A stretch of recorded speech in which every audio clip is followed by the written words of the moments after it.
Je m'appelle Étienne et j'aimerais vous raconter comment le Seigneur Jésus a bâti son église dans ma région.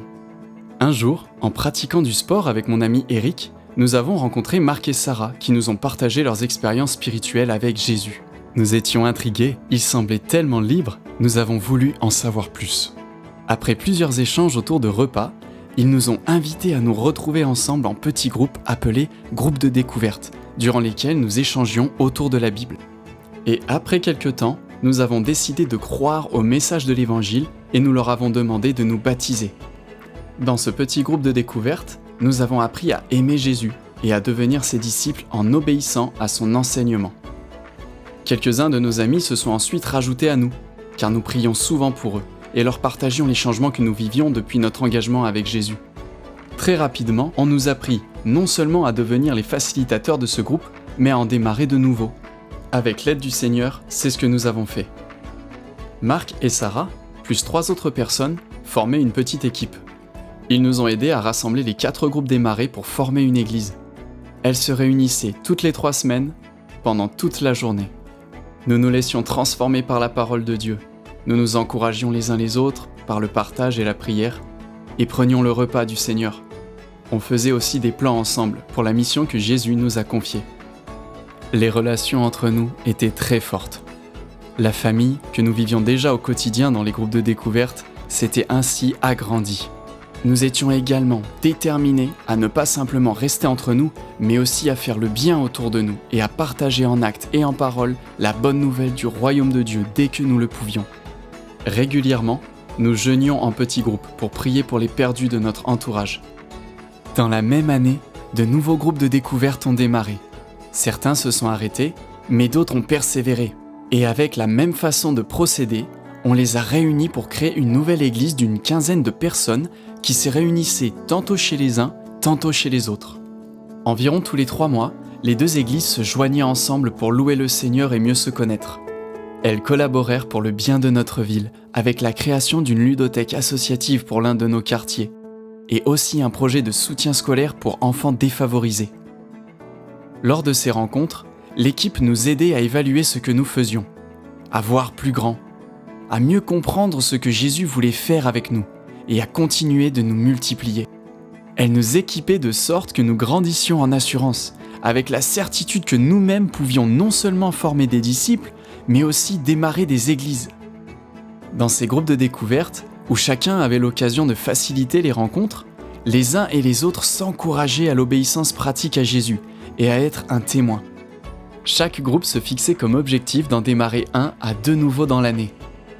Des capacités de leader ont commencé à émerger chez certains, qui devinrent les responsables des nouvelles églises. Ainsi, au bout de 3 ans, nos 4 premiers groupes sont devenus 25 groupes répartis en 5 communautés, comprenant environ une 20aine de personnes chacune. Ces églises simples se connaissaient bien entre elles. Les responsables de chacune d'elles, dont je faisais partie, se réunissaient régulièrement pour prier ensemble. Avec l'aide de l'équipe pionnière, nous identifions quelles étaient les pratiques les plus fructueuses pour grandir en maturité et en nombre. Mais quelques tensions apparurent entre nous, en raison de tempéraments très différents, mais aussi de points de vue divergents, notamment sur la façon de conduire les églises. L'équipe, que nous comprenions désormais être apostolique, nous a fait comprendre que c'était le bon moment pour nommer des anciens pour les 5 assemblées de la ville. Des personnes fidèles et connues pour apporter paix et sagesse, mais surtout ayant l'expérience de la formation de disciples. Tous approuvèrent ces choix. Ces anciens étaient chargés de maintenir des contacts étroits entre les responsables des églises qui se développaient dans la ville afin de les maintenir unis dans la communion et la collaboration. Ils veillaient aussi à ce que les assemblées gardent la multiplication au centre de leur vision. Ce fut un honneur pour moi d'avoir été nommé ancien, car j'aimais servir les frères et voir le projet de Dieu s'étendre dans notre région. Cela a nécessité que je laisse la responsabilité de ma communauté pour me libérer du temps entre le travail, la famille, les disciples que je formais, le témoignage dans mon quartier et cette responsabilité d'ancien sur les 5 communautés de la ville qui, vous allez le voir, allaient rapidement se multiplier. Certains parmi nous, qui étaient étudiants dans notre ville, sont retournés dans leur ville d'origine à la fin de leurs études et ils se sont mis à reproduire dans leur région ce qu'ils avaient vécu à nos côtés. Ils ont démarré à leur tour des groupes de disciples, puis des communautés, notamment au sein de la jeune génération qui était beaucoup plus ouverte. À cette époque, nous avons aussi eu la joie de découvrir d'autres groupes de personnes qui vivaient exactement les mêmes choses que nous et avons naturellement décidé de collaborer avec eux, en mettant nos ressources en commun ainsi qu'un partage des responsabilités. L'équipe apostolique visitait très régulièrement chaque assemblée, en restant habitée chez les responsables. Ils nous invitaient à les accompagner. À chacune de leurs visites, ils associaient à leur travail des anciens, des responsables et les disciples à l'origine de l'implantation. J'aimais beaucoup participer à ces visites, car j'apprenais concrètement comment aider ces églises qui étaient en train de se former, que ce soit en prenant soin de chacun, en les aidant à construire une équipe, en leur communiquant une vision stimulante, ou encore en leur montrant comment partager et démontrer concrètement le royaume de Dieu. Les témoignages de vie transformée étaient alors très nombreux, et le fait que tous les nouveaux disciples avaient saisi l'urgence d'aller et avaient été formés à le faire a permis de rassembler une grande moisson. Nous commencions à entrer dans une multiplication à l'échelle de toute notre région, car les disciples formés formaient eux-mêmes des disciples qui eux-mêmes le faisaient à leur tour. Nous nous retrouvions à présent avec plusieurs générations de disciples. Nous étions émerveillés de l'action du Saint-Esprit, car après 5 ans, des disciples étaient maintenant présents dans une quinzaine de villes rassemblées en 90 églises qui se réunissaient presque exclusivement dans des maisons. Il a donc fallu nommer aussi des anciens dans tous ces endroits. Un peu plus tard, un des anciens fut nommé responsable des anciens dans la région, ce que la Bible appelle évêque.